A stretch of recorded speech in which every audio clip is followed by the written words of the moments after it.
Olá, Fernando, como você está? Tudo bem por aí? Tudo bem, Thalita? Começar com essa taxa de desemprego que você deu aí, que é uma coisa que no Brasil ela vai se tornando, à medida que a precarização do trabalho avança, ela vai se tornando mais irreal. Explico. O IBGE mede essa taxa de emprego, perguntando às pessoas, na Pesquisa Nacional por Amostra Domiciliar, se elas procuraram um emprego nos últimos 30 dias. O que acontece? Essa legião de pessoas de trabalho precário, a que o Lula se referiu, ela não procura emprego. Ela está fazendo aquele bico. Ela está encostada naquela atividade que rende o mínimo para a sua sobrevivência, e assim mesmo uma sobrevivência muito carente, e ela não está procurando um emprego formal, porque o emprego formal quase não existe. Então, essa taxa de desemprego, ela encobre uma realidade que vai se refletir muito melhor se nós considerarmos as taxas de subemprego, emprego sem carteira assinada, o famoso bico, o biscate, né, que está crescendo nesse país porque as pessoas simplesmente precisam sobreviver. Não pode se dar o luxo, né, de voltar a ter de procurar voltar a ter aquele emprego que tinham no escritório, numa loja, né, num supermercado, porque esse emprego não existe mais e eles têm que sobreviver. Então, nós temos uma taxa de desemprego que é muito maquiada por essa realidade. No entanto, para algum tipo de medição, ela serve. Tá? É natural que nós tenhamos alguma recuperação do emprego em relação ao período passado, porque nós estávamos no auge da pandemia e muitos estabelecimentos fecharam, demitiram. Então, é comum que haja isso. O problema é que nós estamos entrando, nós e outros países no mundo, num quadro de estagflação, isto é, uma perda de pujança, de desenvolvimento, de energia econômica e, ao mesmo tempo, ao contrário do que dizem os manuais clássicos de economia, que a inflação cede quando a atividade econômica diminui, nós estamos tendo também altas taxas de inflação. É isso que está acontecendo no Brasil, é isso que está acontecendo na Europa, é isso que está acontecendo nos Estados Unidos. A Europa está com taxas altíssimas de inflação, os Estados Unidos idem, e nos Estados Unidos os números do PIB do primeiro trimestre refletem o recuo da economia norte-americana. Tudo bem que pode haver uma outra distorção por causa do início da guerra na Ucrânia, que moveu aleatoriamente atividades de importação, e isso pode ter influído também nessa medição. Mas, de qualquer maneira, foi uma queda de 1,4%, o que é muita coisa. E nós temos, sobretudo, a ameaça de um novo lockdown na China, que está discutindo a possibilidade de fechar Xangai. Então, isso tem reflexos na economia mundial muito fortes, nas exportações de combustíveis, na exportação de minério de ferro, na exportação de soja e outros grãos. Então, nós estamos vivendo uma quadra econômica muito perigosa. Ninguém é capaz de prever o que vai acontecer com a economia mundial. Até a semana passada, por exemplo, se levantava a possibilidade, quase certeza, de que o Federal Reserve fosse aumentar em 0,5 ponto a sua taxa de juros para combater a taxa de inflação americana. Com esse resultado do PIB, demonstrando o enfraquecimento da economia, é uma contrapressão. Isso funciona como uma contrapressão para a elevação dos juros. Então, nós temos uma situação de gravidade econômica muito grande que vai encontrar o nosso país absolutamente desgovernado. Nem tanto desgovernado como no sentido que a gente diz que um carro que está saindo da rua, invadindo a calçada. Não, ele está desgovernado porque ele não tem direção. Sim. O Paulo Guedes é um fantasma. Os pacotes de bondade do governo tomaram a rédea dos gastos públicos e a gente não sabe o que vai acontecer. Então, o perigo que o nosso país está enfrentando, além da crise que está presente, e que pesa muito para as pessoas, a inflação de alimentos, segundo o IPCA 15, ficou acima de 2%, 2,2%, que é muito alto para as famílias mais pobres. Né?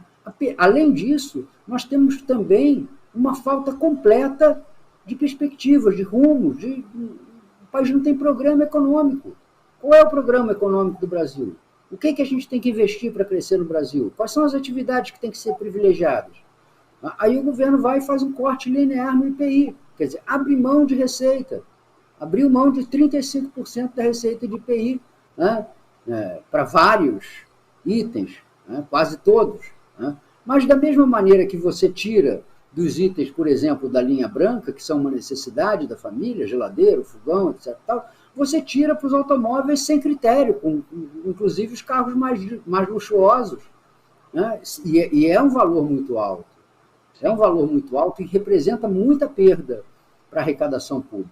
Enquanto a inflação está crescendo, a própria inflação alimenta uma alta na arrecadação, porque os preços mais altos implicam impostos nominalmente mais altos. Mas se nós entrarmos como devemos entrar, né, precisamos entrar numa trajetória de estabilização dos preços, esse bônus fiscal acaba. Então, o Brasil não tem governo, Thalita. E, nesse sentido, o presidente Lula está coberto de razão, né, de que necessário, essencial, fundamental, prioritário para o país é retomar uma agenda de desenvolvimento econômico. Porque retomar uma agenda de desenvolvimento econômico implica retomar uma agenda de justiça social.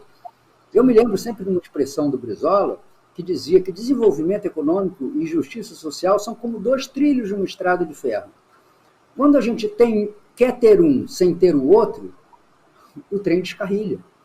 Ô, Fernando, deixa eu fazer uma observação, né? O Fernando Brito esteve comigo na entrevista coletiva, né, com o ex-presidente Lula na terça-feira, e Lula citou algumas questões referentes à economia, né? Eu lembro de 2. Eu lembro dele falar sobre o papel do BNDES, que precisa mudar para ter carteira específica para pequenos e microempresários.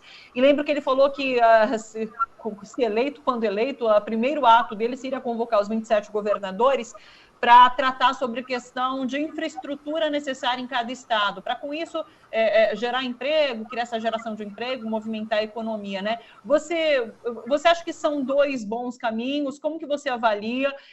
Você lembra de mais algum ponto citado, inclusive por Lula, nessa perspectiva de retomada da economia, da geração de trabalho? E esses são os 2 pontos mais importantes, Thalita. A Fundação Getúlio Vargas divulgou no início dessa semana o seu Observatório de Política Fiscal, uma série histórica mostrando que nós estamos tendo este ano, tivemos no ano passado, o pior índice desde 1947 em matéria de investimentos públicos na economia. Ficamos numa faixa de 1,5%, para taxas que encontraram no Brasil recordes de 9%, 10% e até 11% de investimento em relação ao PIB. Então, quer dizer, a retomada do investimento público como um todo é mexer dentro da questão que mais atrapalha, que mais impede o desenvolvimento do país. E os governos do Estado, exatamente que eu me referi em relação à sua arrecadação, isto é, estão arrecadando mais no imposto de circulação de mercadorias e serviços e de outras participações que tem na arrecadação pública, eles se tornaram, hoje, os maiores investidores no setor público da economia brasileira. Para você ter uma ideia, o investimento do governo central não chegou a 1% do PIB no ano passado.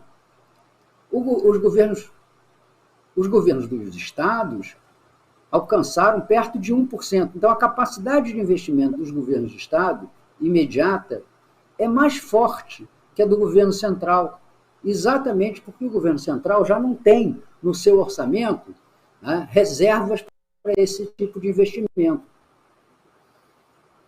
Quanto à questão do BNDES, que você mencionou, o que disse o Lula na essência?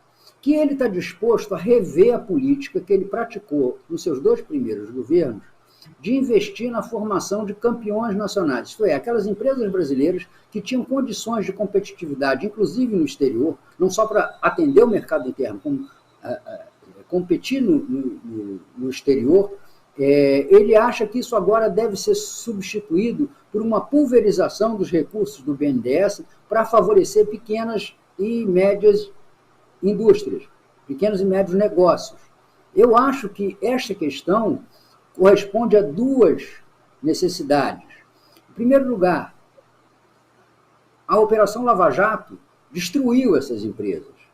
Um programa de investimentos públicos hoje, necessariamente, que precisa de grandes empresas, necessariamente vai ter que apelar para o capital estrangeiro. E é preciso controlar isso, porque, na verdade, pode se tornar uma evasão de recursos nacionais. Né? E, em segundo lugar, porque este período da pandemia deixou as nossas pequenas e médias empresas com uma corda no pescoço. Veja, vou dar um exemplo. Quando houve a pandemia, o governo criou o Pronamp. Eram recursos, naquela ocasião, muito favorecidos. O empresário pagava os 2% que estava a taxa Selic àquela altura, tá? E mais, se eu não me engano, 3% ao ano de juros.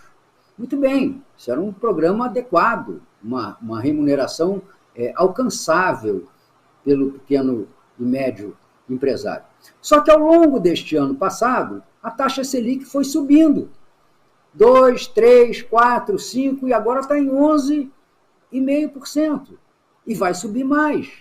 Então, aquele empréstimo que o sujeito contraiu, pagando no final do ano um juro real de 3,5% mais 2% de Selic, 5,5%, menos inflação de 4%, quer dizer, tinha um custo líquido para ele em matéria de capital de 1%, agora leva com facilidade 10% do faturamento dele.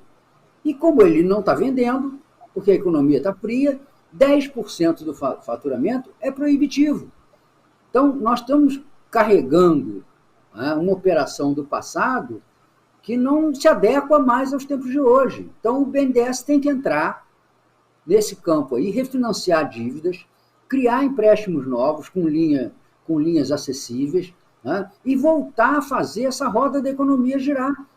E o BNDES tem recursos, porque ele foi praticamente desativado no governo Jair Bolsonaro. O único interesse de Jair Bolsonaro em relação ao BNDES era encontrar a famosa caixa preta, que provaria corrupção nos governos do PT, que ele não encontrou sozinho, contratou uma empresa multinacional de auditoria para encontrar, que também não encontrou. Então, nós estamos com a caixa do BNDES semi-paralisada, inclusive com recursos que vieram das participações que o banco tem em empresas muito lucrativas como a Petrobras, que não gera efeito positivo na economia. E, além disso, nós estamos fazendo uma política suicida de repartição de dividendos das empresas estatais que provoca o seguinte: a Petrobras tem um lucro de 105 bilhões de reais no ano de 2021. Em lugar de reservar uma parte mais expressiva desse lucro para novos investimentos, ela pega e distribui a quase totalidade desses lucros para os seus acionistas. O governo, que é o acionista controlador, mas não majoritário em termos de capital, leva 38 bilhões e os acionistas privados levam os outros 60 e tantos, quase 70 bilhões, levam um dinheiro limpo. Porque dividendos no Brasil e na Estônia, os únicos países do mundo, não pagam imposto. Então, esse dinheiro entra líquido na caixa desses investidores, sobretudo os investidores no estrangeiro. Por isso que o Lula falou que o lucro vai, sobretudo, para Wall Street.